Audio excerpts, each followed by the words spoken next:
NASA ബഹിരാകാശ യാത്രികൻ Butch Wilmore ക്രൈസ്തവർക്ക് മാതൃക.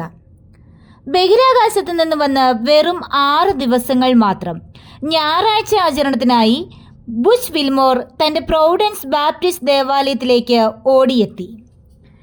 ബഹിരാകാശത്തായിരുന്നപ്പോഴും വിൽമോർ തൻ്റെ ക്രൈസ്തവ വിശ്വാസം പ്രഘോഷിക്കുന്നതിൽ തീഷ്ണതയുള്ളവനായിരുന്നു. ബഹിരാകാശത്ത് നിന്ന് തൻ്റെ ക്രൈസ്തവ വിശ്വാസം ഉറക്കെ പ്രഘോഷിക്കുന്ന വീഡിയോകൾ മുൻപ് ഏറെ ജനശ്രദ്ധ നേടിയിരുന്നു. അന്താരാഷ്ട്ര ബഹിരാകാശ നിലയത്തിൽ 9 മാസത്തിലേറെ കുടുങ്ങിപ്പോയ ബുച്ച് വിൽമോർ കൃതജ്ഞതയർപ്പിക്കാനാണ് തൻ്റെ പ്രൊവിഡൻസ് ബാപ്റ്റിസ്റ്റ് ദേവാലയത്തിൽ എത്തിച്ചേർന്നത്. ക്രൈസ്തവ വിശ്വാസികൾക്ക് ഞായറാഴ്ച ആചരണം എത്രയും പ്രാധാന്യമുള്ളതാണ് എന്ന് ബുച്ച് തൻ്റെ ജീവിതത്തിലൂടെ നമുക്ക് കാണിച്ചു തന്നു. ബഹിരാകാശത്തായിരുന്നപ്പോഴും ഭക്തിഗാനങ്ങൾക്ക് അദ്ദേഹം നേതൃത്വം കൊടുത്തു.